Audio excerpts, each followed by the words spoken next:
We good. Okay. My genius hour is on the difference between psychopaths and sociopaths, and if these two groups can be treated the same or differently. My first big question is, can you tell the difference? Most people say they can, and others say they can't, because these two words, psychopath and sociopath, are used interchangeably for the same person. Psychopaths. Psychopaths are usually characterized as serial killers, which, if you watch a lot of Criminal Minds, you understand it. And then, let's see, the first characteristic, our crazy psychopath. Our first characteristic is psychopaths don't feel anything. When people say, oh, I feel so happy, or oh, I feel sad, psychopaths can portray that emotion, but on the inside they don't feel it. They act completely neutral around others, and they don't show anything towards others unless you're close enough, and they portray even stronger emotions. These people can mimic and manipulate, which means that if I was in a relationship with someone, I can act as if I'm completely in love with them, but in all reality, I'm not.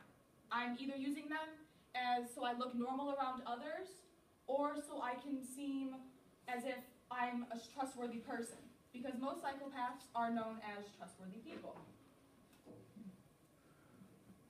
They are extremely educated. These people go to high lengths to go to great colleges, get good grades, and they try their best to seem as if they're perfect people, but in all truth, they're not.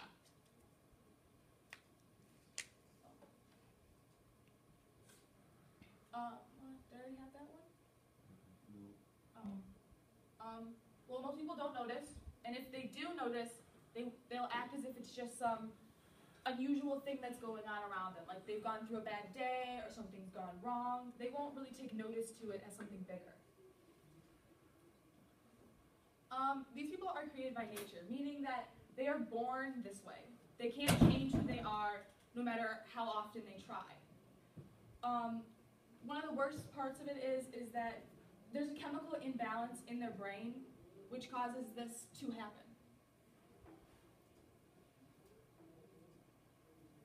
And then my example is Ted Bundy. Ted Bundy is one of the bigger serial killers because he killed a lot of women and acted as if nothing had happened. Before he was executed and he was, interrogated, he kept a straight face, he didn't show any emotion, and he sat there and answered their questions. Though it seemed as if he was trying to help them, he was actually leading them in the wrong direction.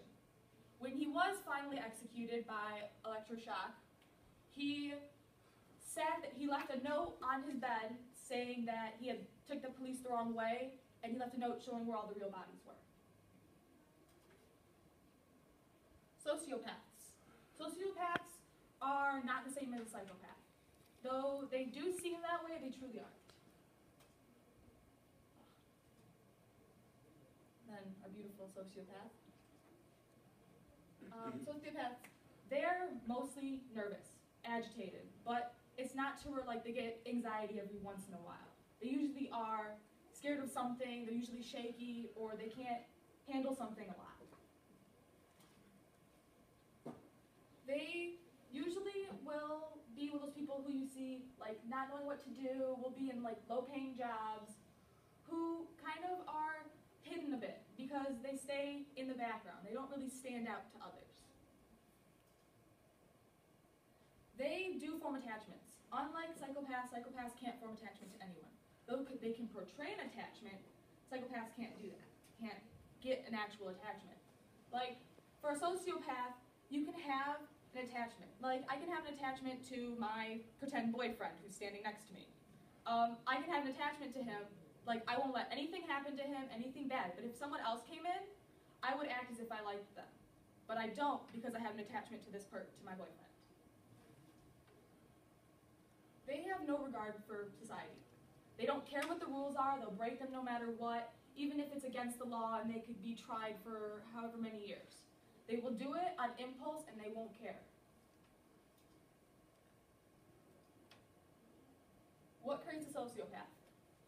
It's more based on nurture, saying as if your parents, if the parent abuse their child a lot when they were younger, then it can change how they perceive the world. Like, they can see as everyone turning their back against them, they can see the world and people around them as dangerous. They don't want to be near them.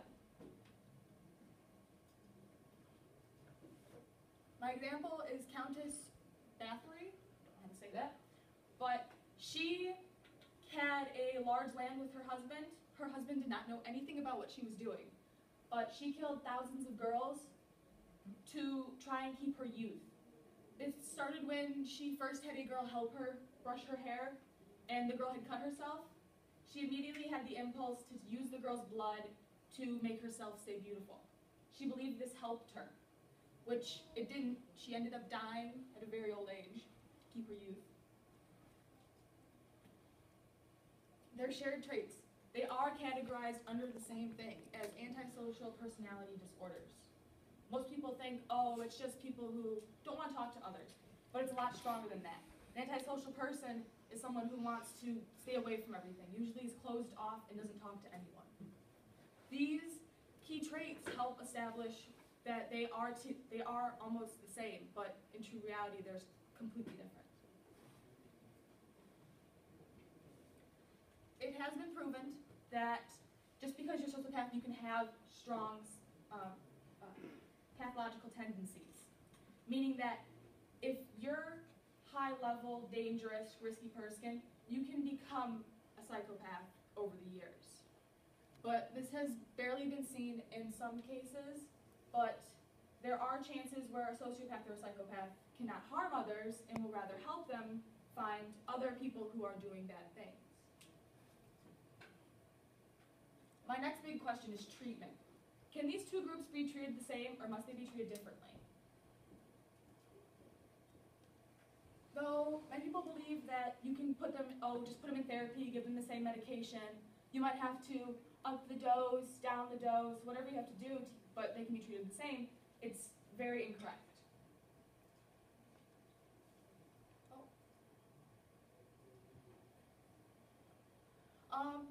Psychopaths are harder to treat with therapy because they act as if, oh, this is helping me, this can make me feel better, because they're so great at mimicking emotions and mimicking personality traits in others.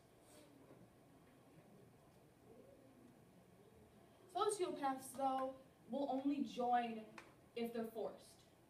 Some will join because the government has forced them, others will join because family members or those close to them who they have formed an attachment to has told them, you need to join, this will help you.